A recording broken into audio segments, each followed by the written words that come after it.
안녕하세요. 조청현입니다. 1월 13일 목요일 스토리가 있는 유럽 역사문화기행 시작하도록 하겠습니다. 오늘은요, 이 콘스탄티노플에 대해서 살펴보는 시간을 마련해 봤는데요. 여러분들이 콘스탄티노플에 익숙하지 않을 것 같아요. 이스탄불이라고 보시면 됩니다. 사실 콘스탄티노플이라고 불러도 되고요. 이스탄불이라고 불러도 됩니다. 사실상 이 담고 있는 의미는 같은 말이기 때문에 그렇죠. 예, 오늘 강의는요, 이 반도국가의 운명에 대해서 살펴보고요. 앞서 베네치아에서 그리고 이탈리아에서 잠시 말씀드렸던 바와 마찬가지로 이 반도국가들은 사실상 운명적인 이 한계라고 할까요? 그런 것들이 존재합니다. 이 반도국가들은 사실상 구름성 산지가 많기 때문에요. 이 자체적인 농작물과 이 축산물만 가지고는 이 먹고 살기가 어렵죠. 이 대규모 평야지대가 존재하지 않습니다. 그렇기 때문에 사실상 대외 교역에 의존하는 바가 크다고 볼 수가 있죠. 이 무역을 했을 때 이 반도국가들은 이 세계적인 제국으로 크는 이 특징을 가지고 있습니다. 고대 아테네 문명이 있었던 발칸반도, 고대 로마 제국으로 유명한 이 이탈리아 반도, 그리고 이 지리상의 발견 이후 대제국을 건설했던 이베리아 반도의 에스파냐 제국, 그리고 포르투갈 제국, 그러니까 이베리아 반도가 되겠고요. 또 오늘 배우실 이 이스탄불, 콘스탄티노플 역시 이 동지중해에 사실상 아나톨리아 반도에 위치한 도시라고 볼 수가 있습니다. 이 반도 국가들은요, 이렇게 대외 무역을 했을 때 사실상 대제국으로 성장하고요. 그렇지만 이 폐쇄적인 그리고 세국적인 모습을 보이는 순간 이 약소국으로 전락한다는 공통된 운명을 가지고 있습니다. 우리나라 조선시대의 세국정책 혹은 해금정책에서 드러나는 바와 같이 이 대외 교육을 중단했을 때 이 사실상 그 파장은 이 국가를 빼앗기는 수모를 우리가 경험했던 그 역사적 경험에서 알 수 있는 바와 마찬가지입니다. 이탈리아 반도 역시 마찬가지였죠. 사실상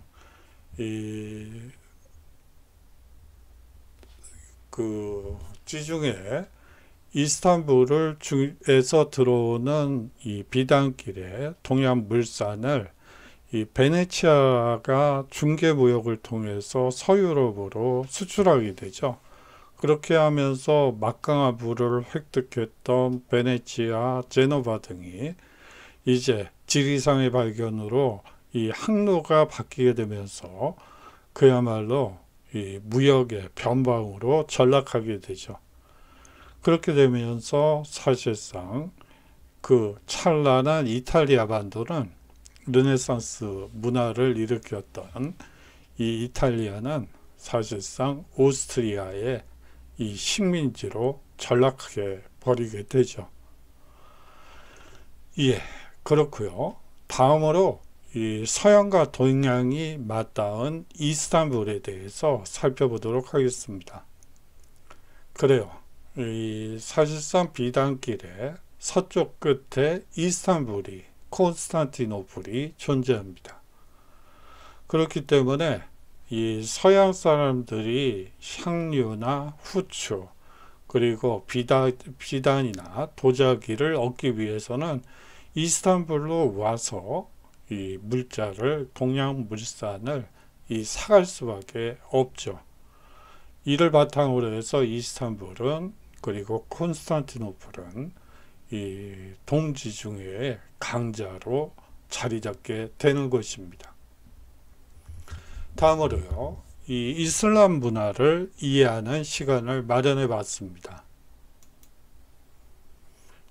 오늘은요, 이 성소피아 대성당과 블루모스크 그리고 그랜드 바자, 갈라타탑 등을 살펴본 뒤에 이슬람 문화 그리고 종교에 대한 이해를 돕는 시간을 갖도록 하겠습니다. 먼저 성소피아 대성당에 대해서 살펴보도록 하죠. 이 그리스어로는 하기야 소피아라고 합니다. 6세기 서기 6세기에 이 유스티니아누스 황제 때 완공된 것이 성소피아 성당입니다. 이 유스티니아누스 황제는요, 이 수많은 정복 전쟁을 한 정복 군주라고 볼 수가 있습니다. 이 게르만족에게 빼앗긴 고대 로마 제국 고토를 회복하겠다고 이 게르만족에 대한 침공을 감행하기도 했었죠.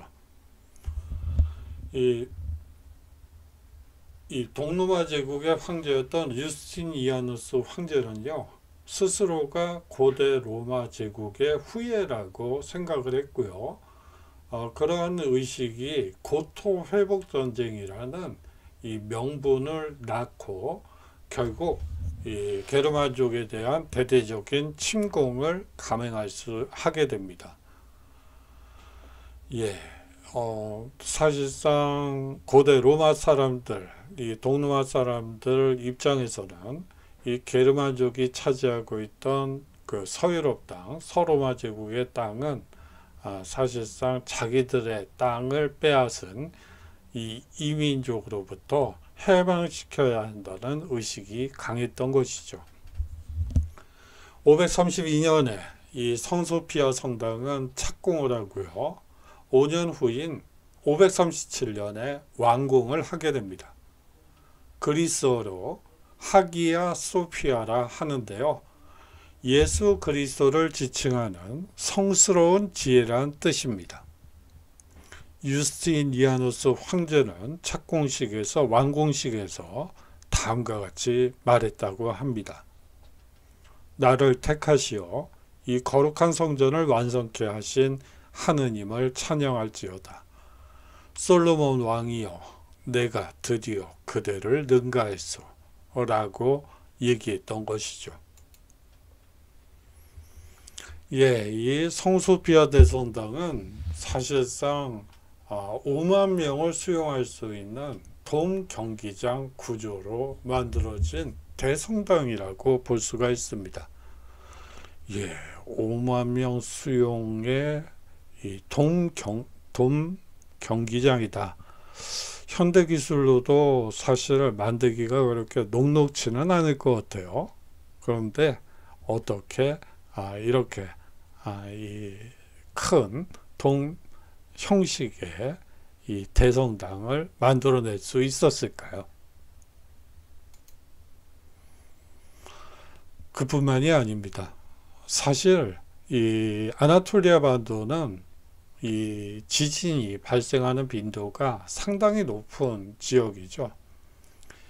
그렇기 때문에 이 엄청난 대지진이 여러 번 있었음에도 불구하고 이 1500년을 견뎌온 이유는 어디에 있을까요? 5만 명을 수용하는 큰 규모에도 내부엔 기둥을 일체에 세우지 않은 이 특징을 가지고 있습니다. 힘의 평형을 이용해서 건물 중앙에 거대한 돔을 양쪽에 반원형 돔이 지탱하도록 하는 이 건축 기법을 사용했기 때문이죠. 높이가 55.6m, 중앙에 있는 거대한 돔은 직경이 무려 이 31.7 7m에 이릅니다. 벽돌 사이에는 공간을 둬서 공기가 통하게 있고, 이는 지진과 같은 외부 충격에도 무너지지 않게 건축한 이 기법이기도 합니다. 1999년 리히터 지진계 규모 7.4의 대지진이 발생해서 현대식 아파트와 이 연립주택 자그마치 15만 채가 무너졌음에도 성소피아 대성당만큼은 건재함을 자랑했었죠. 예, 제가 7.4의 대지진을 경험한 적이 없어서 우리나라에서 경험할 일이 없죠. 7.4의 대지진이란 말은 입으로는 알겠는데, 머릿속으로는 알겠는데 실질적으로 어떤 규모인지 사실은 모릅니다. 그런데 이거를 보면서 알 수 있는 것은 현대식 아파트와 연립주택 15만 채가 한꺼번에 무너졌다고 해요. 그날 지진으로. 예, 15만 채가 무너졌다. 인명피해만 해도 엄청났다고 합니다. 그럼에도 불구하고 이 성소피아 대성당은 건재함을 자랑했죠. 예, 그런데요, 이 성소피아 성당은 사실 오스만 제국에 의해서 이 이슬람 성전으로도 활용되었죠. 뒤에서 말씀을 드리겠습니다만, 사실 이 오스만 제국이 그건 이슬람 국가였기 때문에 이 예수와 관련된 이 동방 정교회와 관련된 성화를 모두 지워버릴까, 많은 얘기들이 있었습니다. 그런데 이제 오스만 제국의 황제가 그렇게 하지 말고 일단 회치를 하고 그 위에다가 이슬람 문양을 넣자, 이렇게 합의를 봐서 이 회도치를 한 것을 이제 현대 기술로 이제 닦아내서 다시 되살린 모습입니다. 이 복원된 모자이크화죠. 중앙에는 아기 예수를 안은 성모 마리아가 앉아 있고요. 우측에는 콘스탄티누스가 콘스탄티노폴리스를, 이 좌측에는 유스티니아누스 황제가 성 소피아 대성당을 봉헌하는 모습이 묘사되어 있습니다. 예, 그리고요, 이것은 이슬람 사원으로 개조된 성 소피아 대성당의 이 모습입니다. 이 복원된 성모 마리아 상도 보이고요. 그뿐만이 아니고 이슬람교를 상징하는 문장이 있는 이 문장들이 있습니다. 이슬람교에서는 사실상 이 성화가 존재하지 않죠. 신을 신상모독이라고 생각을 해서 이 성화를 절대 그리지 않는 그 특징이 있습니다. 그 부분에 대해서는 뒤에서 자세히 설명을 드리고요. 그래서 사실상 이 성소피아 성당을 두고 이 관용의 정신이 배어 있는 성전이다, 이렇게 얘기하는 사람들도 많죠. 예, 이 콘스탄티노플 함락 그리고 그 후를 살펴보도록 하죠. 1000년 동안 비잔티움 제국의 자존심이자 동방 그리스도교의 정신적 지주 역할을 했던 것이 바로 콘스탄티노플입니다. 오스만 제국의 21살의 젊은 술탄에 의해 함락당하게 되죠. 그는 보스포루스 해협을 봉쇄한 후 유럽인과 아시아인으로 각각 편성한 군대와 대포를 집결시킨 뒤 도시를 포위하게 됩니다. 2달간의 치열한 공방전 끝에 비잔티움 제국 황제가 전사하게 되죠. 1453년 5월 29일 콘스탄티노폴리스는 역사에서 사라지게 됩니다. 정복자 메호메트 2세는 고심 끝에 대성당을 모스크, 즉 이슬람 사원으로 개조하라는 명령을 내리게 됩니다. 이 당시의 모스크와 작업을 살펴보도록 하죠. 이 모스크로 탈바꿈하면서 제일 먼저 직면한 문제는 이 벽면의 모자이크 성화를 어떻게 처리할 것인가의 문제였습니다. 이슬람교에서는요, 이 초월적인 신의 세계를 화폭에 담아 표현한 것은 일종의 신성, 모독이라고 생각했었죠.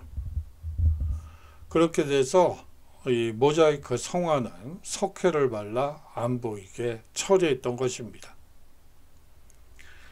이 내부 공간은 알라와 예언자 무함마드를 찬양하는 아랍어 서예로 장식되어 있죠.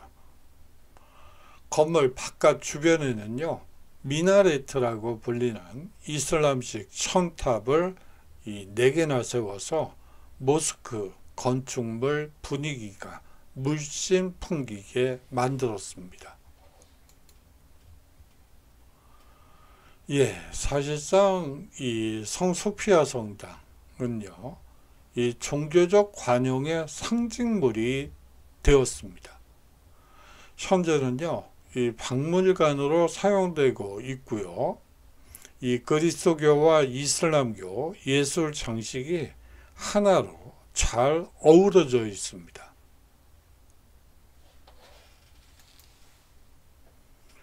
그래서 흔히들 종교적 관용의 상징물처럼 이 성소피아 성당을 얘기하죠.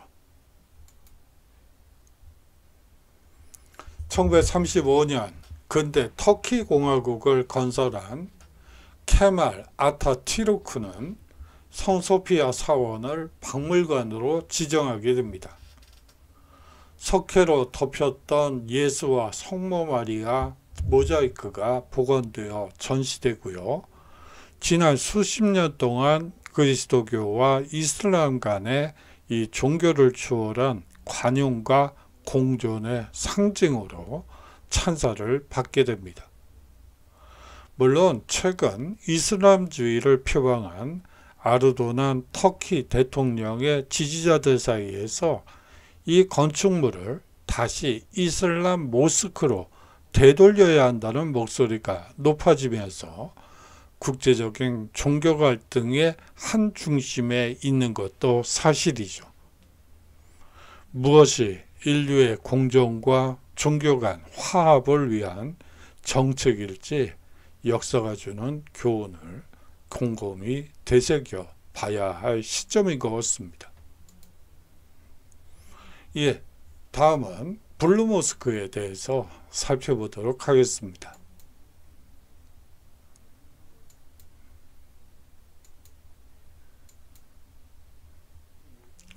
이 술탄 마흐메트는 이 블루모스크는요, 술탄 아흐메트 이 모스크라고도 불립니다. 이 세계 문화유산인 이 이스탄불 역사지구의 유서 깊은 건축물 가운데 하나죠. 이 오스만 제국의 14대 술탄 아흐메트 1세의 명령에 따라 1609년에 착공을 하고요. 7년 공사 끝에 이 1616년에 완공을 하게 됩니다. 세계에서 가장 아름다운 모스크라는 평가를 받고 있고요. 2만 개가 넘는 파란색 독이 타일로 만든 튤립 50여 송이에서 이 블루 모스크라는 말이 유래하게 됩니다.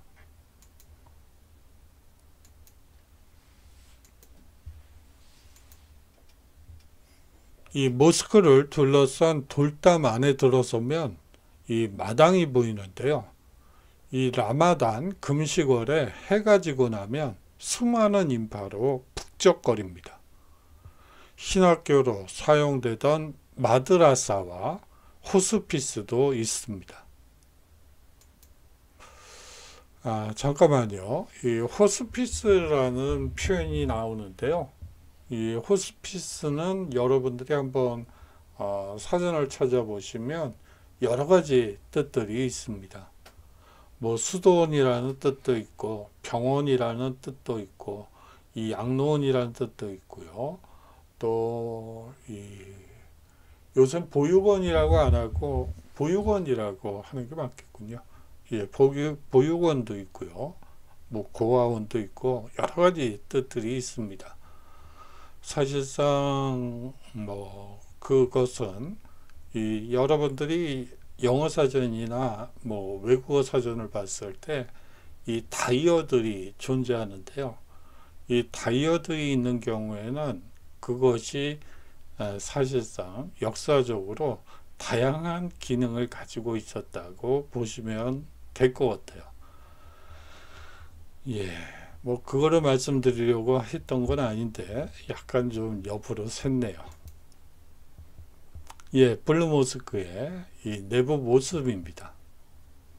이 파란색 타일로 만든 이 모습이 아름답게 비치고 있는 모습이죠. 예, 이 내부 모습이고요. 예,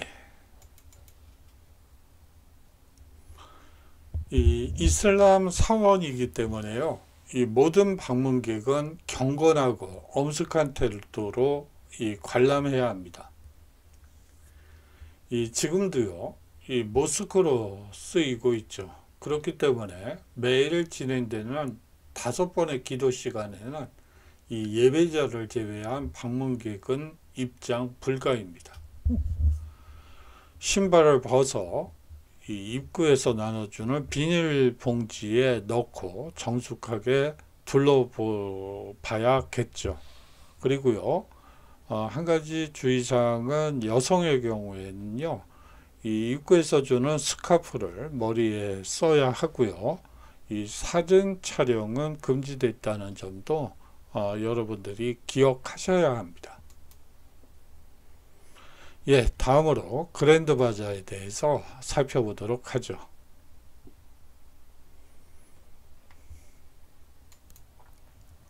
그랜드 바자는요, 이 원어로는 카팔리 차르치라고 하더군요. 이 그랜드 바자는 이 면적이 굉장히 넓습니다. 여러분들이 한번 가보시면 거기 아마 하루에 걸어서 다 볼 수는 없어요. 아주 규모가 엄청납니다. 입구만도 무려 21개에 이르죠. 입구 중 하나로 들어가 쇼핑을 시작하면 이곳이 세계 최대 규모의 상점가라는 사실을 아주 뼛속 깊이 이해할 수 있게 됩니다.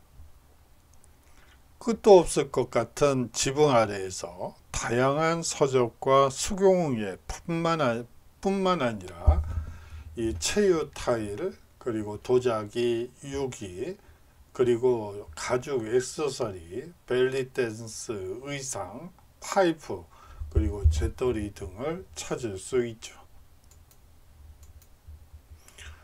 예, 그랜드 바자는요, 이 지붕이 설치된 세계에서 가장 크고 오래된 시장입니다. 예, 사실상 이 시장에 이 지붕이 설치된 아주 대표적인 가장 오래된 시장이라고 여러분들이 보시면 되고요.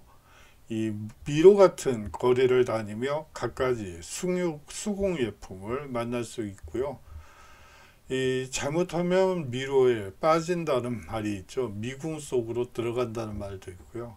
그야말로 이게 어느 쪽으로 나가야 될지 이 길을 헤매게 되기 딱 알맞은 곳이 바로 이 그랜드 바자라고 보시면 될 것 같아요. 그랜드 바자는 메메트 2세 술탄이 섬유 거래를 전담할 특별시장을 세우라는 명을 내린 1400년대 중반으로 그 역사가 거슬러 올라갑니다. 현재 이 거리에서 가장 오래된 건물인 이 체바비르 이 시장은요, 전형적인 오스만 제국의 건축 양식이라고 볼 수가 있습니다. 원래 각 거리마다 특정한 수공예품을 제작해서 팔아 아직도 시장 이름에 반영되어 있지만 더는 이 같은 규칙이 엄격하게 적용되고 있지는 않습니다. 이 천장이 있는 이 세상에서 가장 오래된 시장이라고 보시면 되고요. 이 과거의 모습을 간직하고 있는 이 천장화가 있어서 한번 가지고 와 봤습니다.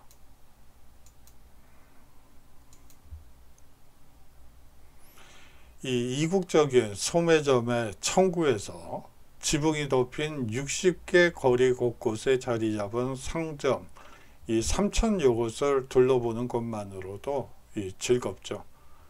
페르시아 양탄자를 짜는 모습도 지켜볼 수 있고요. 카페 또는 식당에 들러 향신료와 기타 이국적인 메뉴를 맛볼 수도 있습니다. 그리고 터키 사탕, 아울러서 등도 맛볼 수 있는데요. 한 가지 중요한 것은 일요일에는 휴장한다는 점도 여러분들이 반드시 기억하셔야 합니다. 다음은 갈라타 탑에 대해서 살펴보는 시간을 갖도록 하죠.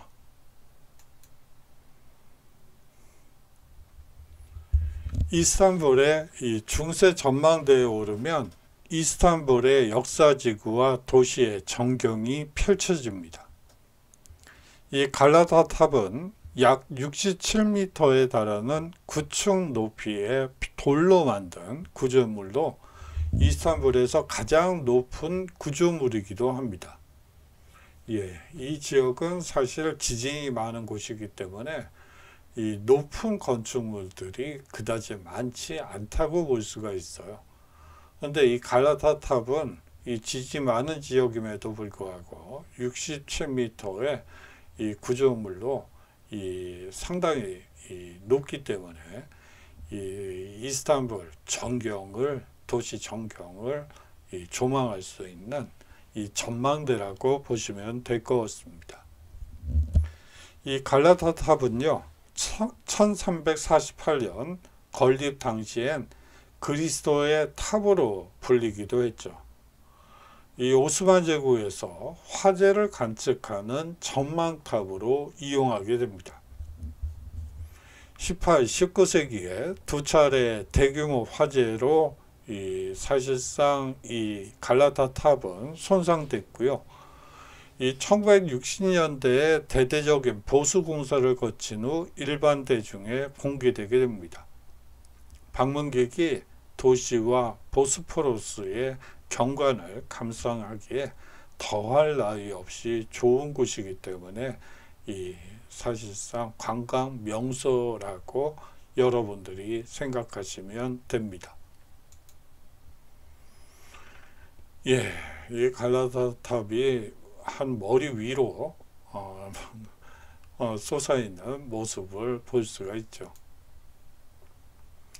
탑에 올라 전경이 내려다 보이는 이 야외 발코니에서 보면요, 여기에서 이스탄불의 다양한 풍경을 만날 수 있습니다. 이스탄불을 곧장 가로질러 유럽과 아시아 사이 지역을 관통하는 해협을 볼 수도 있고요.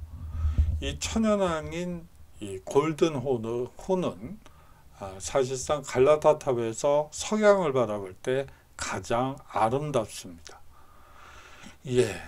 바로 이 탑에 올라서 동쪽을 보면 거기가 아시아고요. 서쪽을 보면 그쪽이 유럽입니다. 정말 색다른 경험이 아닐 수 없겠죠. 이 탑의 발코니는 매일 개방되고요. 엘리베이터는 7층까지만 운행되고 마지막 2개 층은 걸어서 뚜벅뚜벅 올라가야 합니다. 이 한 가지 주의하실 점은 월요일에는 이 평소의 절반 가격으로 이 탑에 입장할 수 있기 때문에 반드시 기억하라는 의미에서 반어법으로 말씀드렸던 거예요. 예, 이슬람사계를 한번 이해해보는 시간을 갖도록 하죠. 예, 먼저 이슬람인의 신앙생활을 살펴보도록 하겠습니다.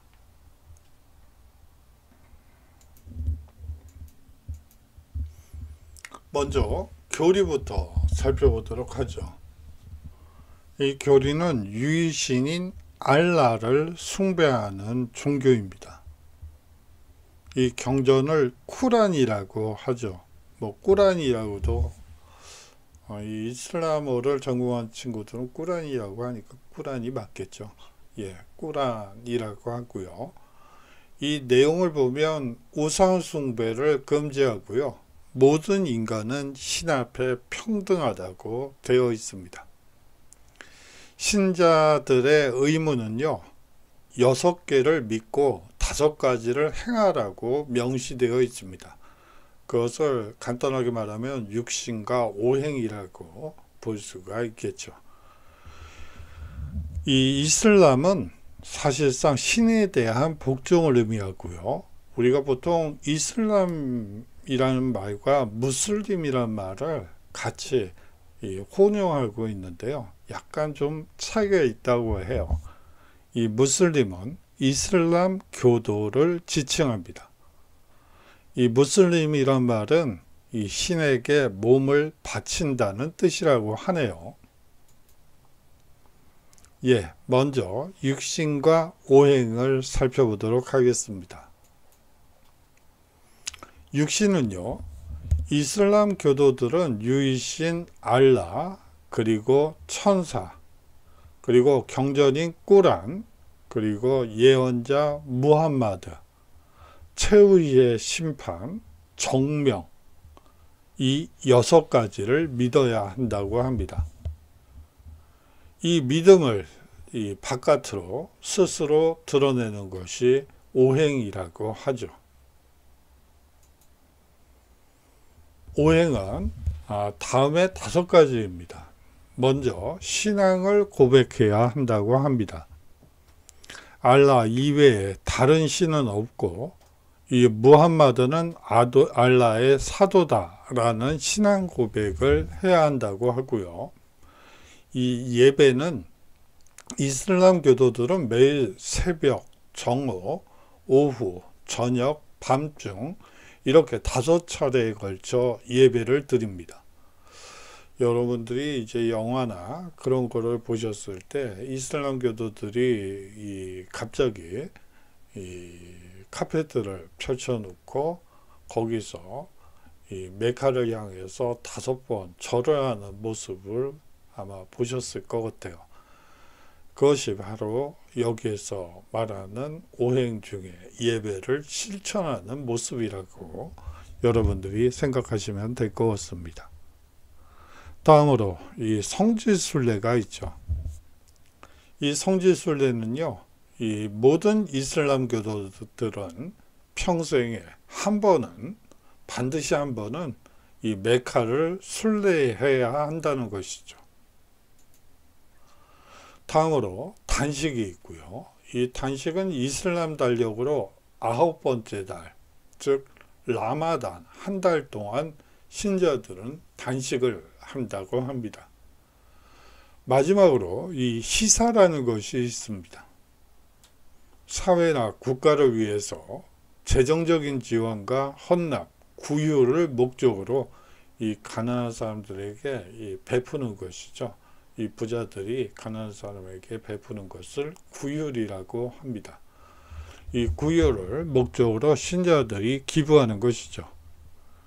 후일 이슬람으로 개종하고 국가의 권위를 인정하기로 했음을 공식적으로 표현하는 한 방법으로 일종의 세금으로도 받아들여지기도 합니다. 예, 이슬람교는 좀 한 가지 특징이 있죠. 이 세금만 낸다면 어떤 종교를 믿던 그것은 개인의 문제라고 생각을 합니다. 국가에 세금을 내지 않고 않는 경우만 아니라면 세금만 잘 낸다면 뭐 그 어떤 종교를 믿던 그것은 그 집단 혹은 개인의 이 문제라고 생각하는 아주 중요한 특징도 가지고 있다는 점 기억해 주셨으면 좋겠습니다. 예, 꾸란에 대해서 한번 살펴보도록 하죠.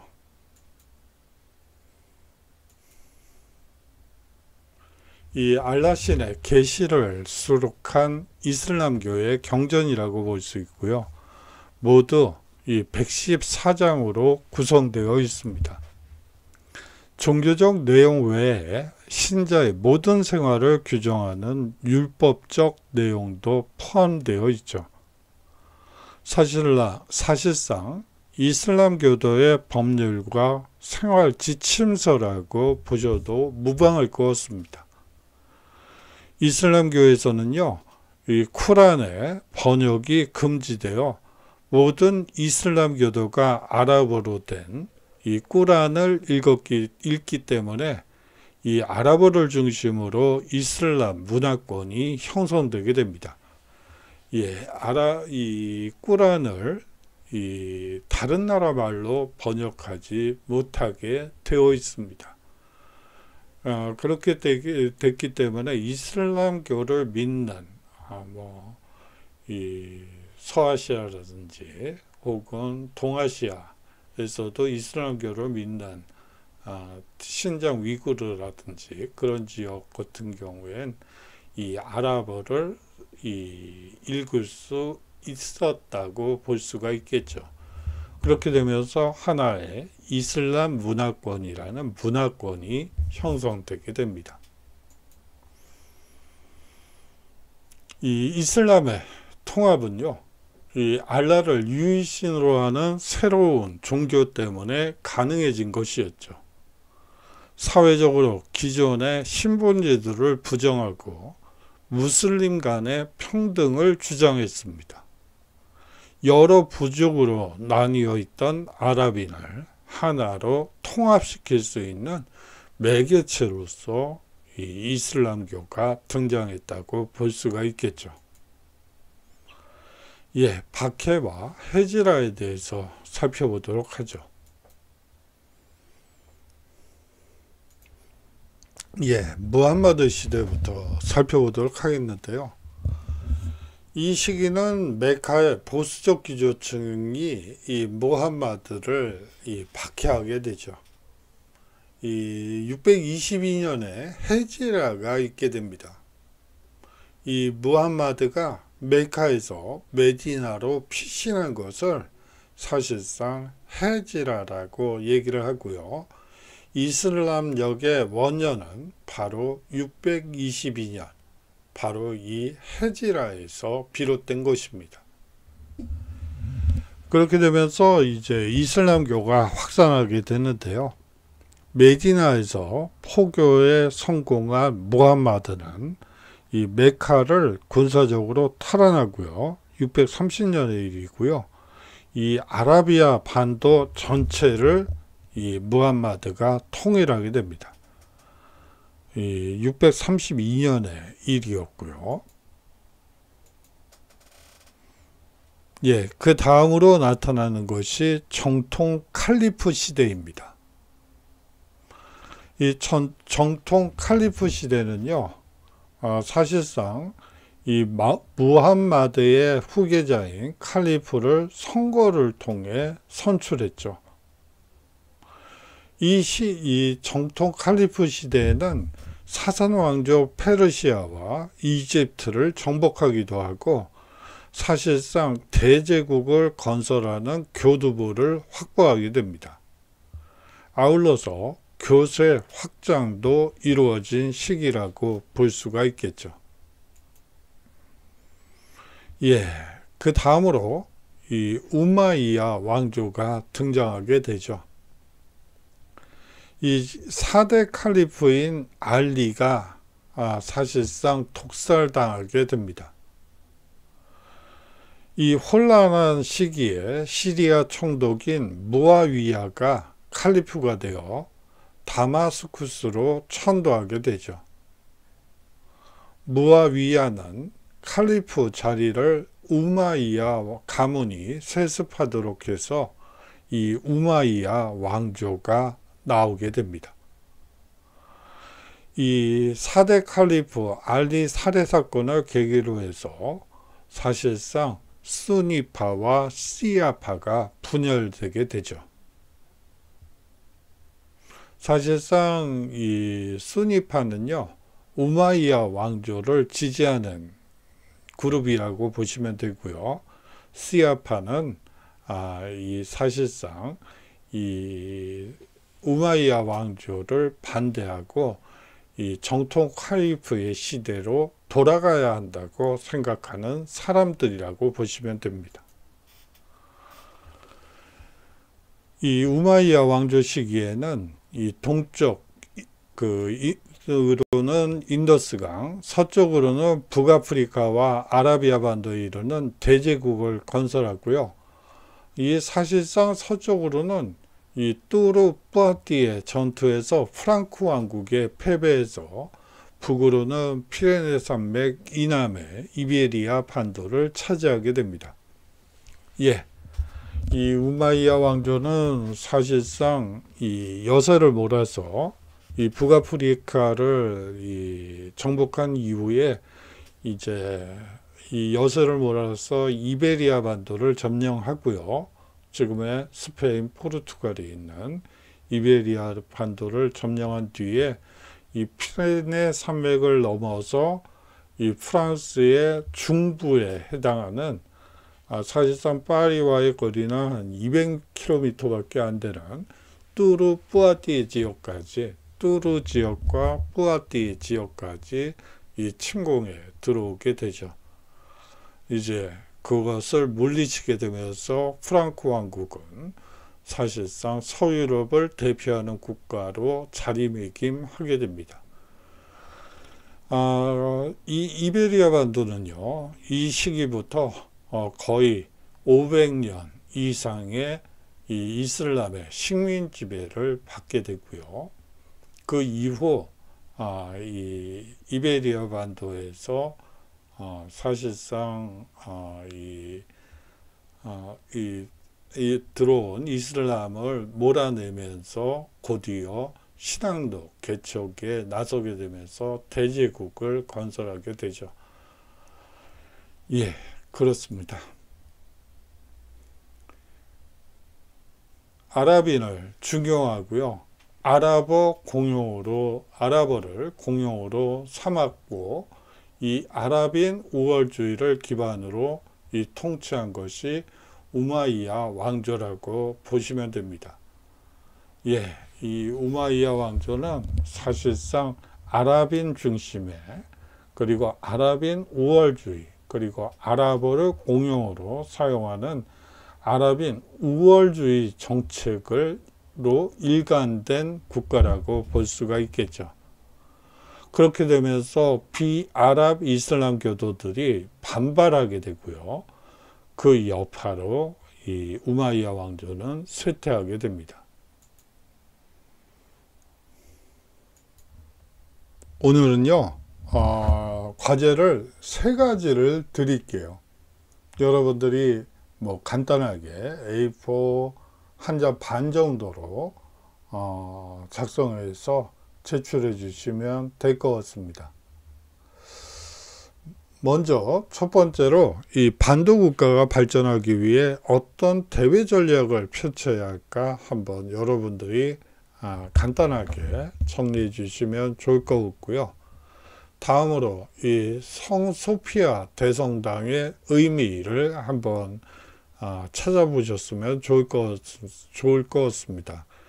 어떤 사람들은 어떤 면을 강조할 거고요. 또 어떤 학생들은 또 다른 면을 강조할 수도 있을 것 같아요. 한 가지 면만 가지고 의미를 찾아보시면 좋을 것 같고요. 마지막으로 이 세상의 모든 물건이 모이는 그랜드 바자의 의미에 대해서 한번 여러분들이 간단하게 정리해 주셨으면 좋겠습니다. 예, 장시간 동안 수업 들어주셔서 감사하고요. 중간 과제는 다들 내셨죠? 제가 내셨을 걸로 생각을 하고, 뭐 기말고사를 볼까도 고민을 해봤지만요. 사실 기말고사보다는 사실은 저번 학기에는 2학기 때는 기말 대체 과제를 냈었는데, 뭐 요번에는 이 중간고사와 기말고사가 일주일 간격밖에 안 되기 때문에 뭐 책을 또 여러분들께 읽으라고 슈퍼로드 이외에 다른 책을 또 권하기도 어려울 것 같고, 그래서 여러분들이 내신 오늘의 과제들을 모아서 제가 점수화해서 여러분들께 이 점수를 드리도록 하겠습니다. 예, 장시간 동안 수업 들어주셔서 감사하고요. 내일 중강이네요. 마지막 강의를 하도록 하겠습니다. 예, 건강하시고 내일 인사드리도록 하겠습니다. 안녕히 계십시오.